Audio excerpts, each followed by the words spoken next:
Mengupas tuntas, apa benar Prabowo pernah berkhianat untuk mengkudeta presiden? Berikut pembahasannya. Letnan Jenderal Pur Prabowo Subianto dikenal oleh hampir setiap orang di negeri ini. Menteri Pertahanan yang pernah mencalonkan diri selama 3 kali berturut-turut dalam pemilihan presiden ini merupakan sosok yang kuat, tangguh, dan teguh dalam bersikap.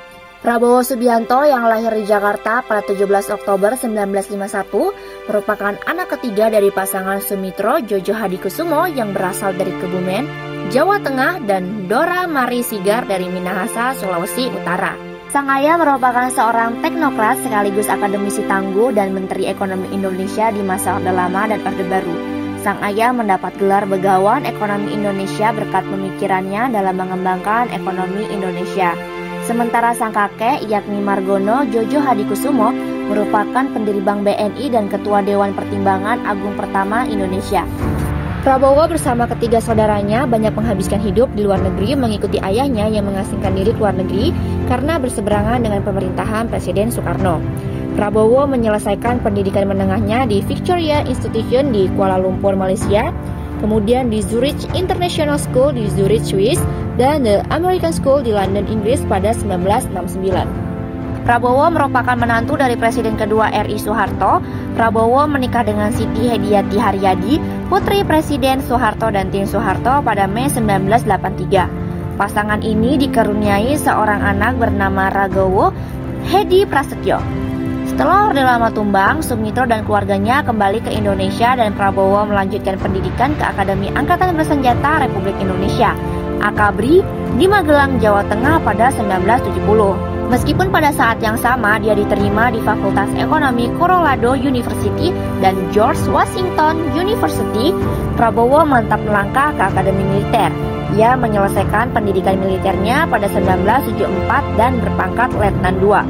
Karirnya melejit dan meningkat pesat setelah lulus pendidikan militer dan bergabung dalam Komando Pasukan Sandi Yuda atau Kopasanda, yang kini menjadi Komando Pasukan Khusus Kopassus. Di dunia militer, hampir setiap 2 tahun Prabowo mendapatkan kenaikan pangkat, sesuatu yang sangat langka dalam dunia militer. Pada 1983, Prabowo yang saat itu berpangkat Kapten kemudian bertugas sebagai Wakil Komando Kesatuan Anti Teror Detasemen 81 Kopasanda. Setelah dibentuk Kopassus, kesatuan anti teror itu kemudian dimasukkan ke dalam Kopassus menjadi Satuan 81 Penanggulangan Teror. Prabowo Subianto tidak pernah secara langsung melakukan kudeta untuk melengsarkan presiden. Namun ia terlibat dalam peristiwa yang terjadi pada tahun 1998 saat jatuhnya Presiden Soeharto. Prabowo saat itu adalah Komandan Jenderal Kopassus dan terlibat dalam berbagai aksi militer. Dalam konteks sejarah, ada dugaan bahwa Prabowo berusaha mengambil alih kekuasaan melalui jalur militer, tetapi tidak ada bukti yang menunjukkan bahwa ia secara resmi mengorganisir kudeta.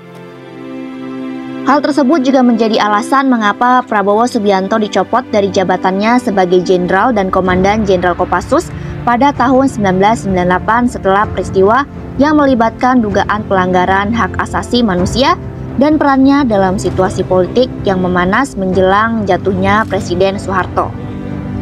Keputusan tersebut diambil oleh pemerintah saat itu sebagai bagian dari upaya untuk menstabilkan situasi dan meredakan ketegangan politik.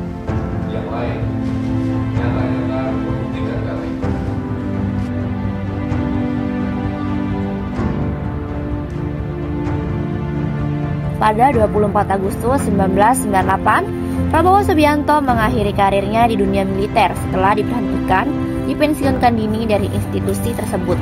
Prabowo memutuskan meninggalkan Jakarta di tengah pusaran masalah yang membelitnya. Presiden B.J. Habibie mencopot jabatannya sebagai Panglima Komando Strategis Angkatan Darat. Setelah itu, karir militernya berakhir di Dewan Kehormatan Perwira pada Agustus 1998.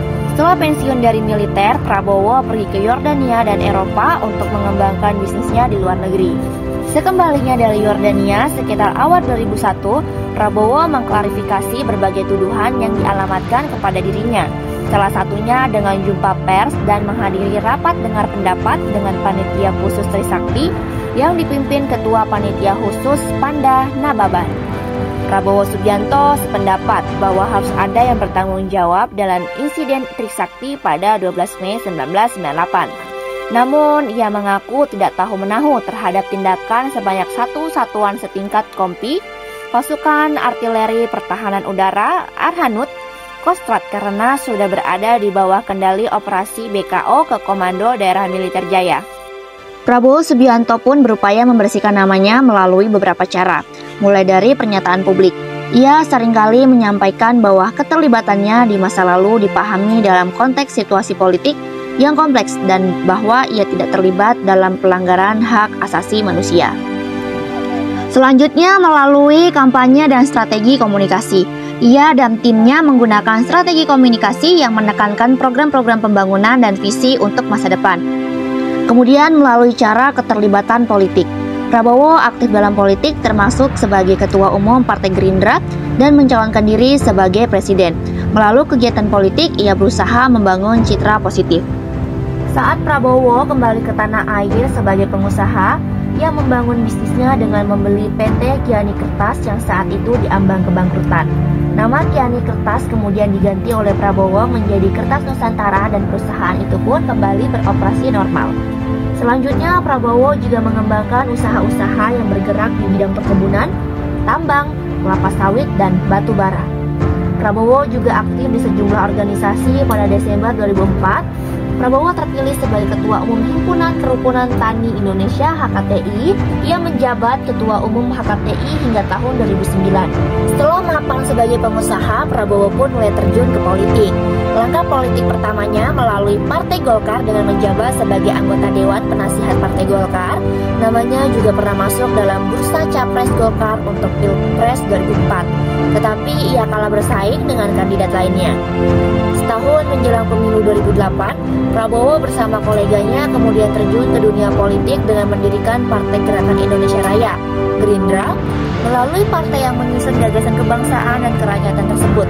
Ia 3 kali secara berturut-turut mengikuti konsentrasi pemilihan presiden.